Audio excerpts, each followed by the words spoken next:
Since its creation, the Central Intelligence Agency has been tasked with gathering intelligence on foreign adversarial governments. Exactly how they were to go about doing this was not exactly spelled out in advance. This gave them an enormous amount of leeway and creativity in how to go about their mission. Some of their ideas were truly inspired, and others were, how shall we say, odd. Learn more about the Acoustic Kitty and other crazy CIA plots on this episode of Everything Everywhere Daily.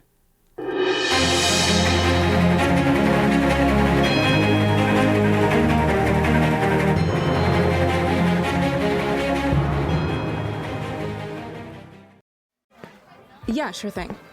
Hey, you sold that car yet? Yeah, sold it to Carvana. Oh, I thought you were selling to that guy. The guy who wanted to pay me in foreign currency, no interest, over 36 months?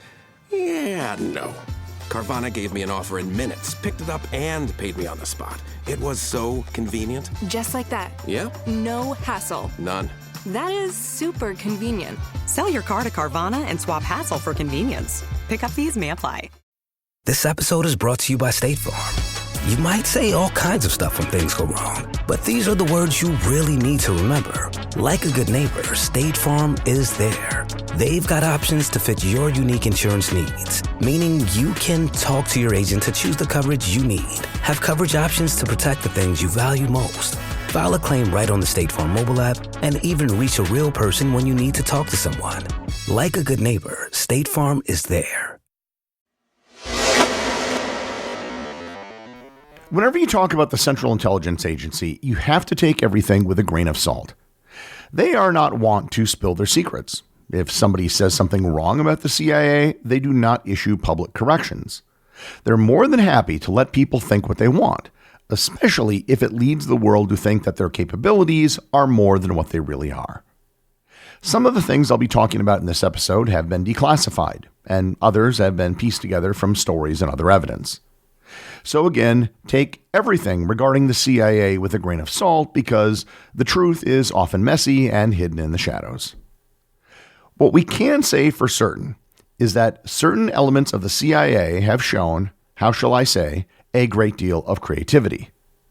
Your average CIA agent has a pretty straightforward and boring job. They work at a desk and are not involved in day-to-day cloak and dagger activities. However, there are small units within the CIA that have carte blanche to come up with new ideas. And they have come up with some doozies. So I'll start with one of the oddest CIA programs, and one that has been disputed in some circles, their promotion of modern art.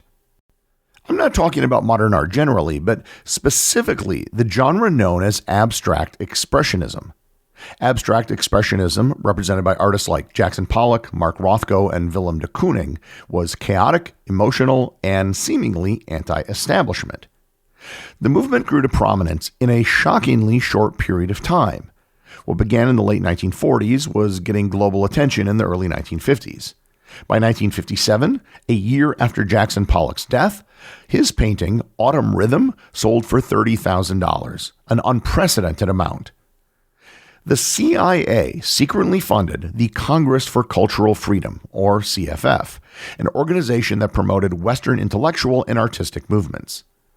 The CFF sponsored exhibits, publications, and even lectures that helped elevate abstract expressionism internationally.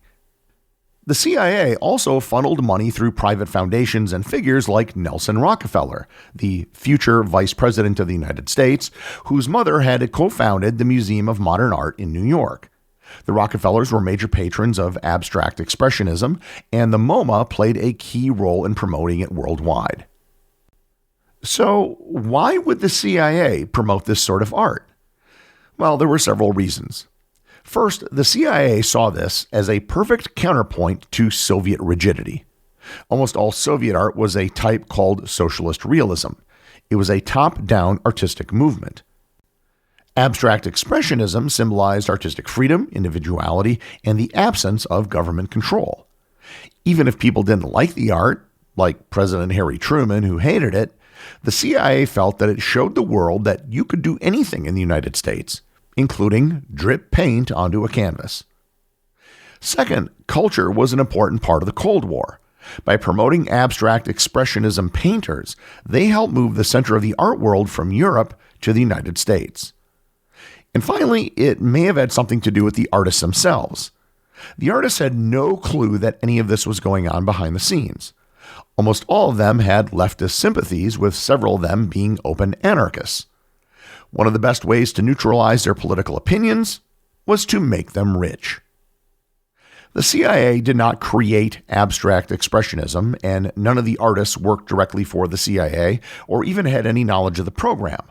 But the CIA did champion it behind the scenes. The CIA was involved in many cultural and artistic programs, but the promotion of abstract expressionism was probably the oddest and most unexpected. Today, abstract expressionism paintings have sold for over $100 million, and much of that can be directly attributed to the early promotion by the Central Intelligence Agency. Another odd program the CIA launched in the 1970s was the Stargate Project. The Stargate Project was a top-secret program that investigated the use of psychic phenomenon, specifically remote viewing for military and intelligence purposes. Remote viewing was the idea that certain individuals could psychically see distant location, objects, or events without any physical or electronic access. Essentially, the U.S. government was testing whether psychic spies could gather intelligence from the Soviet Union and other adversaries. Subjects would sit in a controlled environment attempting to describe secret Soviet bases, military installations, and hostage locations. While some of the results were oddly specific, they weren't reliable enough for military use. The program's findings couldn't be reproduced under controlled conditions. And many officials viewed the project as pseudoscience and a waste of money. The total amount spent on the project over the years was over $20 million. Another CIA project that sounds stranger than it actually was the Jack-in-the-Box project. The Jack-in-the-Box project was a covert CIA escape tactic developed during the Cold War to help spies evade surveillance, particularly in Moscow and other Soviet-controlled areas. The way it worked is that a CIA agent under surveillance would enter a car, often with a driver. As soon as the car turned around a corner or entered a momentary concealed area, the agent would slip out of the vehicle unnoticed. Just as they left the car, an inflatable mannequin dressed to resemble the agent would pop up in their place, making it look like they were still inside. The KGB, tailing the vehicle, would continue to follow the car, unaware that the real spy had escaped. The deception didn't have to work for very long, just for a few minutes to confuse the tail. The system reportedly worked in multiple instances, allowing the CIA agents to meet with informants or defectors without detection. What puts this into the odd category is that the prototype Jack-in-the-Box dummies were made from, how shall I put this, inflatable pleasure dolls purchased at adult stores. Another program, which isn't quite as crazy as it sounds, was the attempt to use pigeons. During the Cold War, the CIA developed a secret program using pigeons equipped with tiny cameras to spy on Soviet military installations. This was part of a broader effort to gather intelligence without being detected by radar or human observers. In theory, a pigeon with a camera could take higher resolution images than a spy plane. The plan was straightforward. Pigeons were trained to fly specific routes over Soviet military bases, shipyards, and missile sites. A miniature camera was strapped to the pigeon's chest using a small harness. The camera was automated to take photographs at set intervals as the pigeon flew over the target. The pigeon would then return to its handler, allowing the CIA to retrieve the camera and analyze the photos. The program did have some limited success, and pigeons were able to capture useful images of Soviet facilities. However, it was difficult to control where the pigeons flew, and bad weather or predators, like hawks, could often interfere with missions. As satellite imagery and high-altitude reconnaissance planes like the U-2 spy plane improved, the pigeon program became less necessary. There were a host of bizarre CIA plans with regards to Fidel Castro. In fact, there were so many truly strange plans that the CIA had conjured up that while researching this episode, I realized it would probably be best if I devoted an entire episode to the topic of the CIA and Castro. And that is what I shall do. The last CIA project I want to bring up, And the one that is in this episode's title is Project Acoustic Kitty. Acoustic Kitty was a program that did have a small kernel of a good idea at its core. Unfortunately, it was 5% good idea and 95% bad idea. Operation Acoustic Kitty was an attempt to turn a cat into a covert listening device. And for those of you who have ever had a cat, you probably know how this will turn out. The idea behind the project was simple in theory, but nearly impossible in execution. Implant a microphone and transmitter into a cat so it could discreetly eavesdrop on Soviet conversations.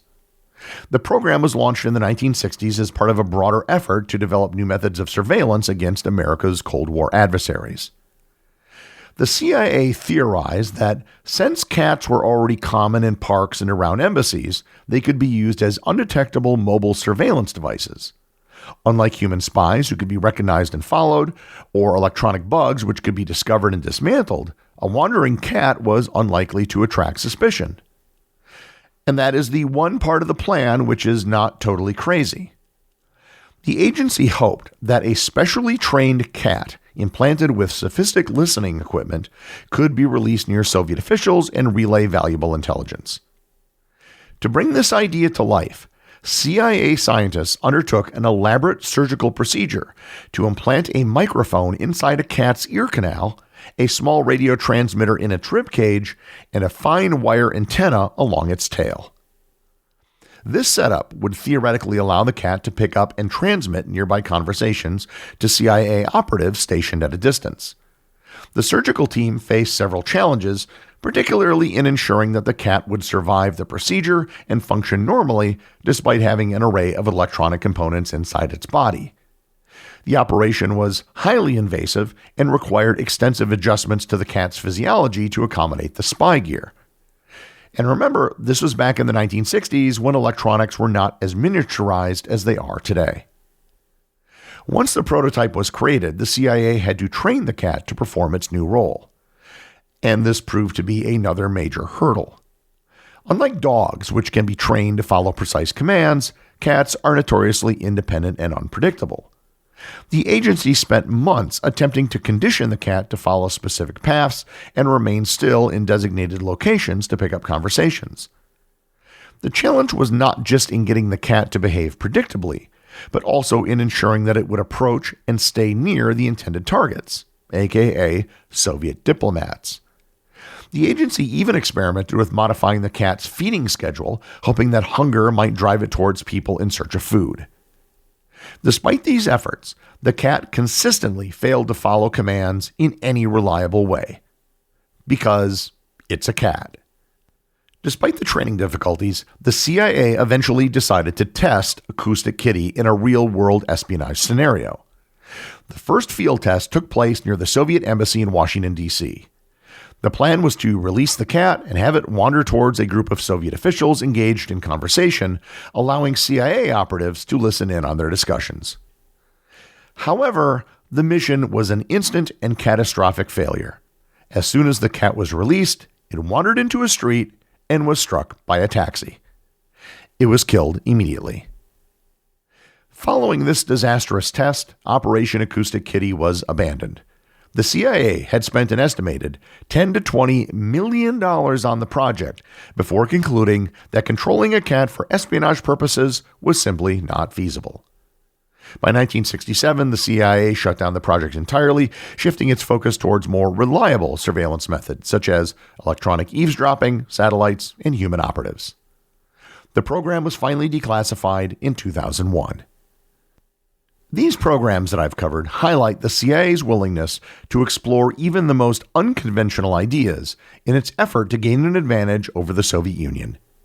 Decades later, details of these operations were declassified, revealing just how desperate and sometimes absurd the intelligence agencies could be in their pursuit of Cold War espionage.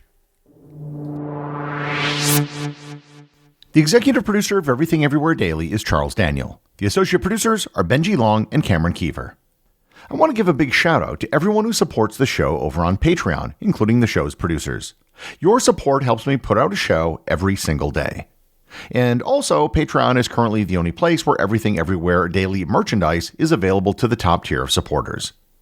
If you'd like to talk to other listeners of the show and members of the Completionist Club, you can join the Everything Everywhere Daily Facebook group or Discord server. Links to everything are in the show notes.